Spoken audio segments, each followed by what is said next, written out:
Doctor साहब, दो असम्बलियों में अलग इलेक्शन हो फिर वफाक में अलग इलेक्शन, ऐसा मुमकिन हो सकता है? 66% पाकिस्तान में इलेक्शन करा के क्या फ़ायदा होगा? देखिए, इस वक्त जो सूरत हाल है उसको आप सिर्फ दो फ़िक्रों में, छोटे से फ़िक्रों में एक्सप्लेन कर सकते हैं। वो फ़िक्रे ये हैं, पहला फ़िक्रा आने नहीं देंगे, दूसरा फ़िक्रा रहने नहीं देंगे। अच्छा, आने नहीं देंगे ये है हुकूमत का, इमरान को आने नहीं देंगे, ऐसी तैसी कुछ हो जाए नहीं आने देंगे, और इमरान कहता है रहने नहीं देंगे। तो बस इस पे सारी पॉलिटिक्स हमारी, आने नहीं देंगे रहने नहीं देंगे, ये है हम पाकिस्तान की मौजूदा पॉलिटिक्स। देखिए इस वक्त जो है हमारा जो निज़ाम है, देखिए मैंने एक अहम चीज़ समझने की ज़रूरत है।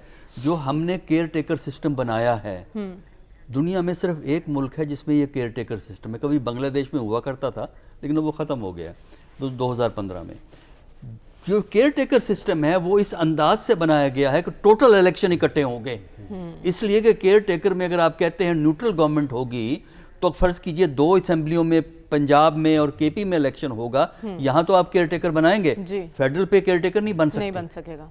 जब पार्लियामेंट के इलेक्शन होंगे, नेशनल असेंबली का इलेक्शन आएगा और बाकी 2 सूबों का इलेक्शन आएगा, तो उन 2 सूबों में और फेडरल लेवल पे केयर टेकर बनेगी और नीचे केयर टेकर नहीं होगी। तो जो टोटल कॉन्सेप्ट है आपका केयर टेकर का, जो कॉन्स्टिट्यूशनल प्रोविजन है, उसका इंपेरेटिव यही है कि सारे इलेक्शन एक वक्त में हो, ताकि केयर टेकर की जो स्पिरिट है, जो कॉन्स्टिट्यूशन में इस वक्त दर्ज है, उस स्पिरिट को आप मेंटेन कर सकें। बाकी रहा कि इलेक्शन 2 असेंबलियों में हो जाए, हुकूमत ना माने, ये ज़रूरी नहीं है कि माने ना माने।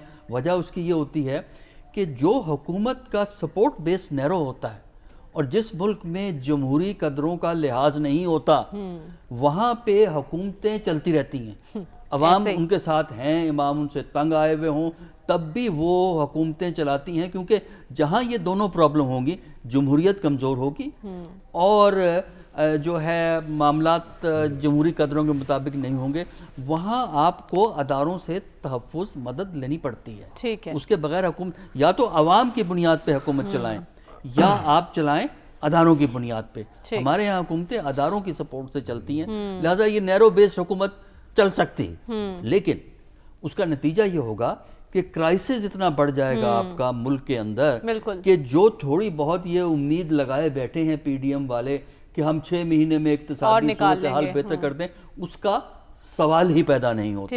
इस वक्त दरमियाना रास्ता ढूंढना चाहिए।